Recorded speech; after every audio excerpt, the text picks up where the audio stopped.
Question है, identify the major product P Q and R in the following sequence of reaction. कहता है इस sequence of reaction में P Q R अपने को पता करना है।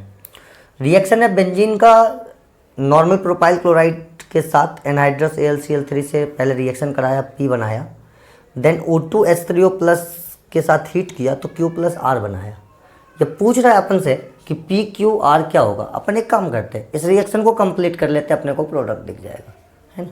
ध्यान दीजिएगा, जो बेंजीन है इसका reaction CH3 CH2 CH3 CH2 CH2 Cl से हुआ, AlCl3 का रिएक्शन। तो बेटा सबसे पहले यहाँ पे बनता है CH3 CH2 CH2 plus AlCl4 minus. जो कार्बोकैटायन है वो 1 डिग्री का है तो उसका हो जाता है रीअरेंजमेंट। 1 डिग्री के जो कार्बोकैटायन है ना बेटा, इसके हो जाते हैं रीअरेंजमेंट। ठीक है, अब देखिए इसके रीअरेंजमेंट से अपन को क्या मिलेगा, 2 डिग्री कार्बोकैटायन, यहाँ 1 2 H माइनस शिफ्ट हो जाता है, जिसके कारण मिलता है अपने को CH3 CH प्लस CH3। या जब बेंजीन के साथ रिएक्शन करेगा तो ध्यान दीजिएगा आइसोप्रोपाइल बेंजीन बन जाएगा, क्यूमीन, जिसको अपन बोलते हैं क्यूमीन। क्यूमीन का आगे आप देखिए O2 के साथ रिएक्शन हुआ है और H3O प्लस हीट यहाँ से रिलीज हुआ है। अगर आप थोड़ा दिमाग लगाइएगा तो 2019 में भी क्वेश्चन है क्यूमीन प्रोसेस के, और यहाँ भी देखिए क्यूमीन प्रोसेस के क्वेश्चन है। अब क्यूमीन प्रोसेस के थ्रू यहाँ पे बनता है फिनॉल और एसीटोन, फिनॉल और एसीटोन। ध्यान दीजिएगा क्यूमीन प्रोसेस, यहाँ से आगे क्यूमीन प्रोसेस है जिसके कारण फिनॉल और एसीटोन बनता है एक पेरोक्साइड बनाते हुए। तो ध्यान दीजिए, सबसे पहले आइसोप्रोपाइल बेंजीन बनता है, मतलब क्यूमीन। एक तो फर्स्ट ऑप्शन में है और एक फोर्थ ऑप्शन में है। सेकेंड प्रोडक्ट फिनॉल, दोनों में कॉमन है। थर्ड प्रोडक्ट एसीटोन की बात हो रही है, यहाँ पे अल्कोहल है, यहाँ पे अल्कोहल है। थोड़ा सा ध्यान दीजिए फोर्थ ऑप्शन को आप, है ना, ऑप्शन को ध्यान दीजिए। फर्स्ट ऑप्शन में आइसोप्रोपाइल बेंजीन, फिनॉल फिनॉल, यहाँ पे है आइसोप्रोपाइल अल्कोहल और यहाँ पर है acetone. Therefore answer will be fourth. Nitration of aniline in a strong acidic medium also gives Meta nitro aniline because. NCERT का कंटेंट है यह, इसमें आप देखेंगे एनसीईआरटी में तो बहुत क्लियरली उसने एक्सप्लेन करा इसको कि 47% मेटा प्रोडक्ट बनते हैं एनिलीन के इलेक्ट्रोफिलिक सब्स्टिट्यूशन में या नाइट्रेशन के टाइम पे आप कह सकते हैं। अब यहाँ पे समझिए बात को, एक्चुअल में क्या है कि जो एनिलीन है वो एक ऑर्थो पैरा डायरेक्टर ग्रुप है और उसमें मेटा प्रोडक्ट बना है वो भी 47%। Therefore this question is a very good question. आइए ध्यान देते हैं अपन, इनके ऑप्शंस को पढ़िए। In the absence of substituent nitro group always goes to meta position. ऐसे ही ऑप्शन होते हैं नीट वाले के, सब्स्टिट्यूएंट है नहीं और मेटा पोजिशन पे जा रहा है, बिना सब्स्टिट्यूएंट का कोई मेटा पोजिशन ही नहीं होगा। नेक्स्ट ऑप्शन देखिएगा, in electrophilic substitution reaction amino group is a meta directing. अभी मैंने बात किया था आपसे, यह ऑर्थो पैरा डायरेक्टिंग होता है, ये ऑप्शन भी गड़बड़ है। नेक्स्ट में आएंगे, in spite of substituent nitro group always goes to meta position. In spite of substituent nitro group always goes to meta position. ये नाइट्रो ग्रुप के हाथ में नहीं होता है, आने वाले के हाथ में नहीं होता है। जो ग्रुप पहले से रिंग में होते हैं ना उसके हाथ में होता है कौन कहाँ जाएगा। यह स्टेटमेंट भी गलत है। अल्टीमेटली आपको ये आंसर तो मिल चुका है, लेकिन आप समझेंगे कि स्ट्रॉन्ग एसिडिक मीडियम होगा तो एनिलीन एक बेस होता है और एनिलीन एक बेस होने के कारण स्ट्रॉन्ग एसिडिक मीडियम में अपना लोन पेयर एसिड को देगा और यह एनिलीनियम आयन में कन्वर्ट होगा और उसके बाद अब यह मेटा डायरेक्टर हो जाएगा और यह मेटा डायरेक्टर होने के कारण मेटा प्रोडक्ट बनाता है इलेक्ट्रोफिलिक सब्स्टिट्यूशन के टाइम। तो बेटा नेक्स्ट क्वेश्चन है कि the difference between amylose and amylopectin is. Options देखेंगे, amylopectin have 1,4 alpha link and 1,6 beta link. Second में कह रहा है एमाइलोज है 1,4 alpha link and 1,6 beta link. Third में कह रहा है एमाइलोपेक्टिन है 1,4 alpha link and 1,6 alpha link. Amylose is made up of glucose and galactose. सबसे पहली बात है इनके ऑप्शंस जैसे बनाए गए हैं उसके अकॉर्डिंग तो इनका क्वेश्चन किसी काम का नहीं है। इनका क्वेश्चन कह रहा है दोनों में डिफरेंस क्या है और कोई ऐसा ऑप्शन ही नहीं है जो दोनों को कंपेयर करे, राइट। इनका क्वेश्चन होना चाहिए था एग्जैक्टली में, समझिएगा ध्यान से। एग्जाम के टाइम में ये सारी बातें भी बहुत इंपॉर्टेंट होती है। आप ध्यान से क्वेश्चन को पढ़ेंगे ना आपको लगेगा कुछ और भी आंसर देना पड़ सकता है मुझे। जैसे मान लीजिए इसमें जो सारे स्टेटमेंट लिखे हुए हैं उसमें सिर्फ ये आपको देखना है कि अमाइलोज और एमाइलोपेक्टिन के बारे में सही क्या लिखा हुआ है। अगर आप अच्छे से पढ़ के गए होंगे तब ये चीज़ें आपको दिखेंगी, हल्के फल्के में नहीं दिखेंगी। क्वेश्चन मतलब एक तरीके से तो कहिए क्वेश्चन के हिसाब से कोई ऑप्शन तो है नहीं, है ना, ध्यान दीजिएगा। सबसे पहली बात है एमाइलोज और एमाइलोपेक्टिन ये दोनों ही अल्फा ग्लूकोज से बने होते हैं, अल्फा डी ग्लूकोज से बने होते हैं। तो बीटा लिंक का तो इसमें सवाल ही नहीं होता, बीटा लिंक सेलुलोज में होता है। कहाँ पे होता है? सेलुलोज में, पहली बात। तो देखिए इनके दो ऑप्शन तो आप हटा दीजिए जिसमें इन्होंने बीटा लिंक की चर्चा करा है। नेक्स्ट पॉइंट है इनका amylopectin have 1,4 alpha linkage and 1,6 alpha linkage. Exactly correct है। इसके थ्रू उनका लीनियर चेन होता है और इसके थ्रू उनकी ब्रांचिंग होती है। और जो एमाइलोज होता है वो सीधे स्ट्रेट चेन में चलता है, तो उसके पास केवल 1,4 अल्फा लिंक होता है। आंसर इसका थर्ड है। नेक्स्ट में जाएंगे amylose is made up of glucose and glycose. तो ध्यान दीजिए नेक्स्ट क्वेश्चन है the compound A on treatment with sodium give B and with PCl5 give C. B and C react with together to give diethyl ether. A, B and C are in the order. तो समझिए ध्यान से, सबसे पहले कहता है ए एक compound है जो सोडियम के साथ रिएक्ट करता है। ये ऑप्शन से ध्यान दीजिएगा, इसमें सोडियम के साथ रिएक्ट कौन कर सकता है? अल्कोहल कर सकता है, क्योंकि अल्कोहल जो होता है वो एसिडिक होता है और सोडियम होता है स्ट्रॉन्ग बेस। तो अल्कोहल रिएक्ट कर सकता है सोडियम के साथ, तो ए मान लेते हैं अपन अल्कोहल को, ए है ना, और इसका सोडियम के साथ रिएक्शन कराते हैं तो C2H5ONA मिल जाता है। ध्यान दीजिए।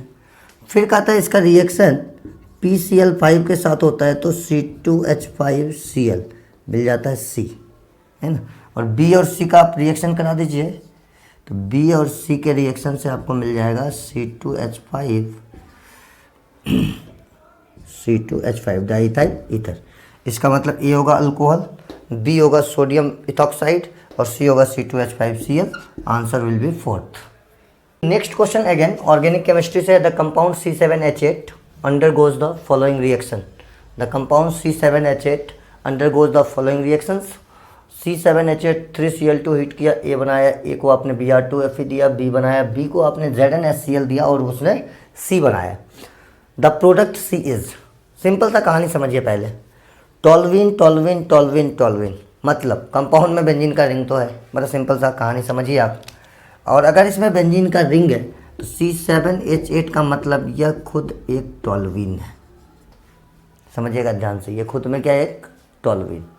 ये अगर खुद में एक टोल्यूइन है, ध्यान लगाइए, ये अगर खुद में एक टोल्यूइन है ना, और आप इसको देते हो 3Cl2 हीट, तो फ्री रेडिकल का रिएक्शन होगा जो केवल sp3 कार्बन पर, मतलब साइड चेन पर होता है।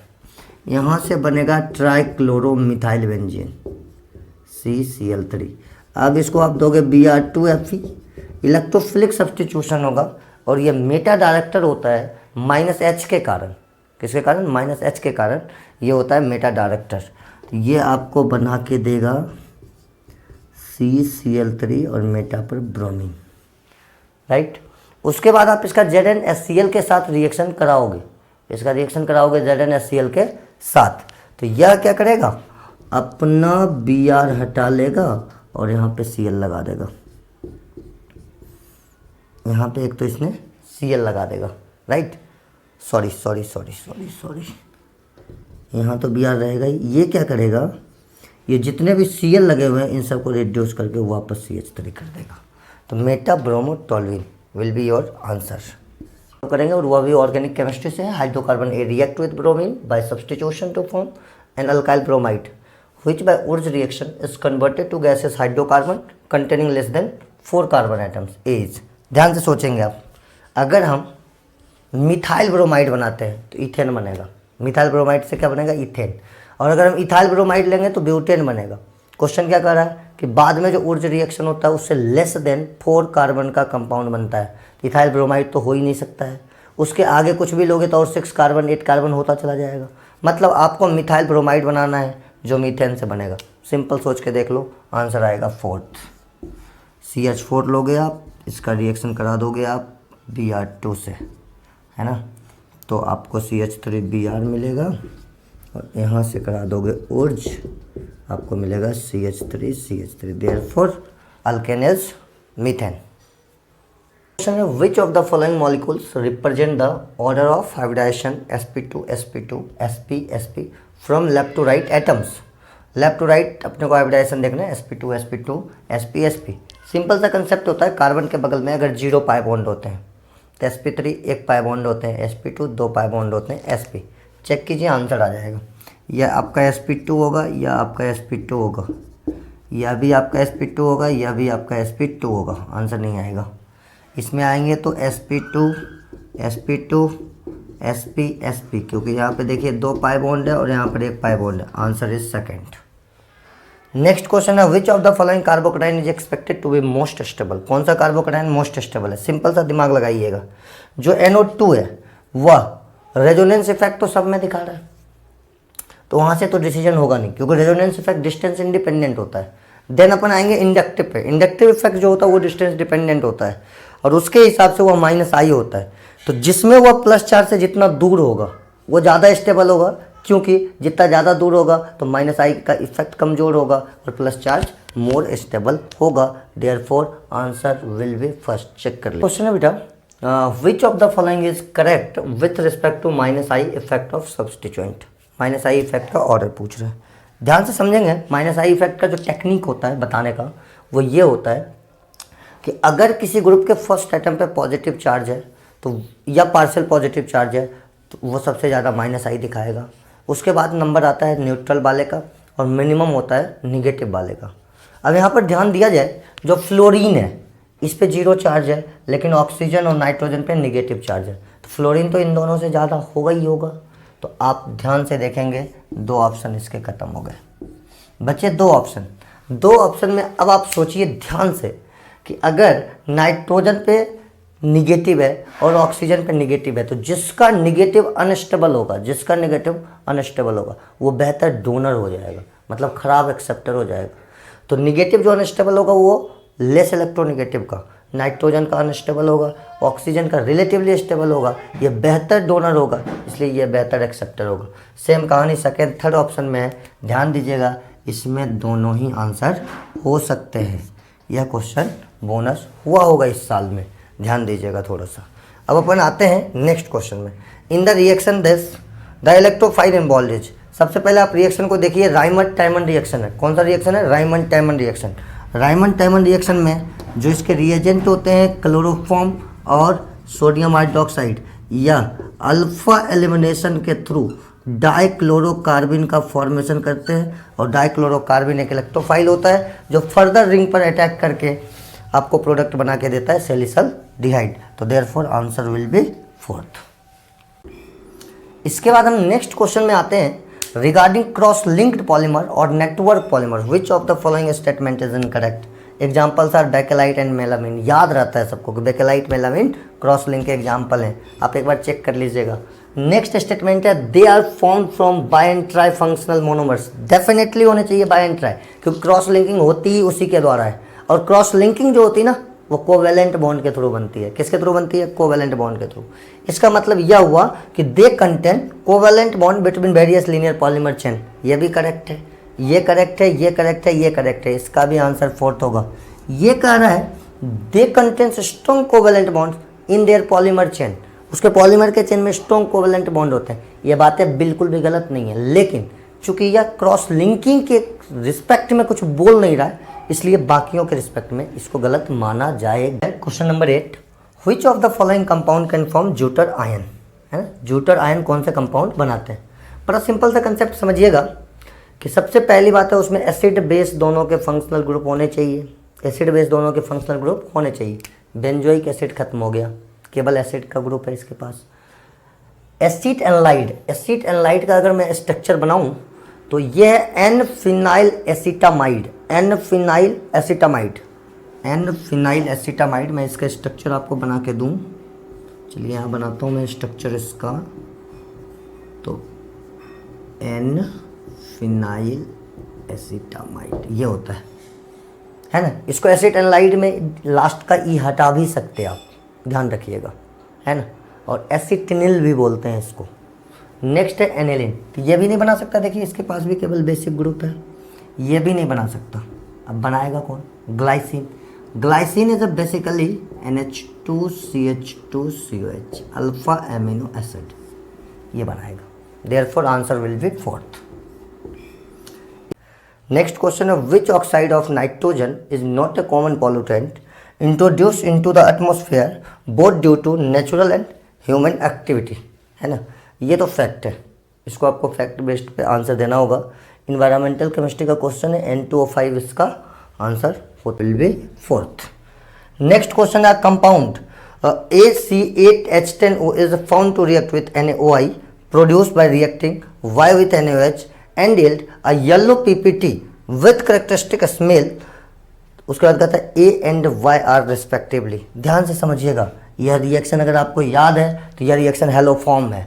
हेलो फॉर्म रिएक्शन में या तो मिथाइल कीटोन होने चाहिए या तो सेकेंडरी अल्कोहल होने चाहिए, और वो ऐसे होने चाहिए जो मिथाइल कीटोन बना दें।